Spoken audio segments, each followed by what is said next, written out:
I just couldn't believe this sign existed. Caution, this sign has sharp edges. Do not touch the edges of this sign.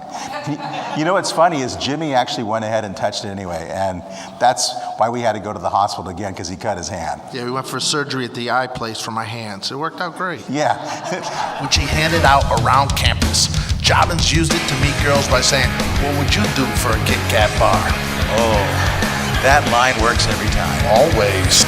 Today is the election in Nicaragua. President Daniel Ortega is expected to win, but has picked a running mate, which is his wife. That is the true meaning of keeping it in the family. The number one reason why you know Trump hates you. You think Alec Baldwin does a better Trump than he does. He definitely does. Top Ocho plus two. I'm gonna give up soda. I'm gonna lose weight. Don't trip all ladies.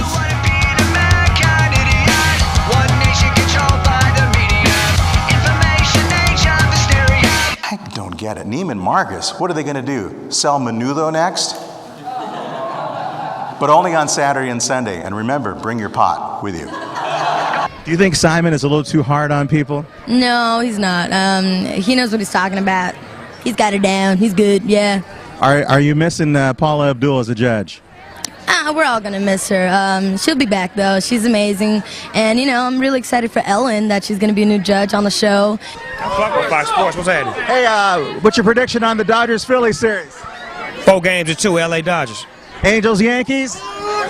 4 games to 2, Anaheim Angels. How's the Lakers going to do this season, you think? 70-12, another championship. How do you like Shaq going to the Cavs? Hated it. You know, we had a chance to talk to Mariah Walsh, who plays the daughter of Eva Longoria on Desperate Housewives. We're waiting to see if we have a chance to speak to Eva Longoria. Of course, we've got to ask about the Spurs and how their season is going to be going, and her husband, Tony Parker, how his health is doing. We'll talk about that coming up. We're live from the MTV Latin Music Awards at the Gibson Amphitheater in Los Angeles. Hey, I'm Julio Flores from Fox Sports. I'm with Maury Croson, quarterback for Valley College. What an awesome win tonight. And it was just incredible because it looked like maybe things weren't going to happen. How'd you feel in that fourth quarter? You know, I felt like the whole time we would be able to battle with them and we'd be able to play with them. And going into the fourth quarter, I knew if our defense was able to stop them, I felt confident that our offense would be able to get on the board and come away with the win.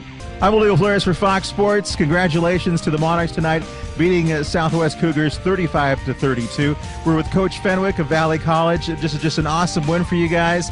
And last week was difficult, and the week before that as well. Second half thoughts on this game?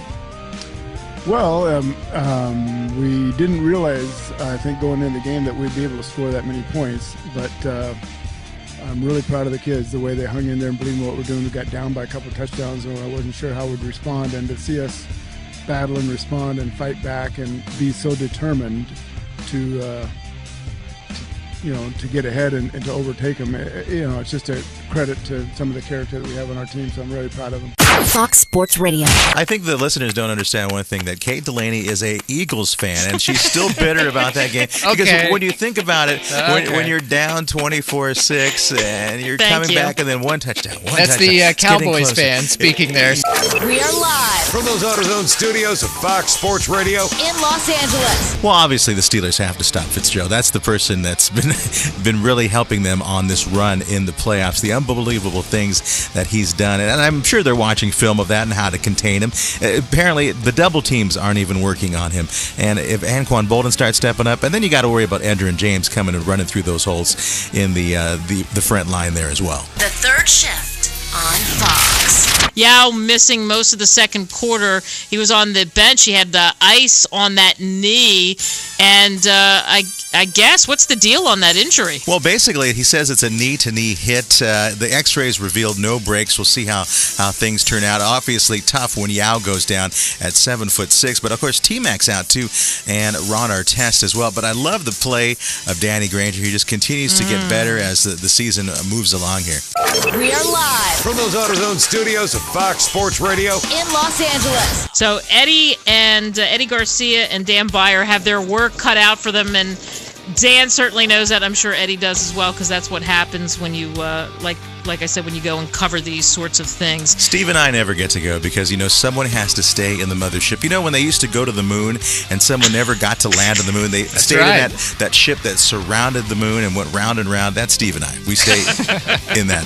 877-99 on Fox. But I don't think he's the worst coach in NFL history. Well, no, not necessarily. But one of the other big problems that he had was making Brody Croyle the foundation quarterback. I mean, he was 0-8 as a starter, but he never really looked back at his history of injuries, and that just constantly plagued him when he went down with that knee injury for the season.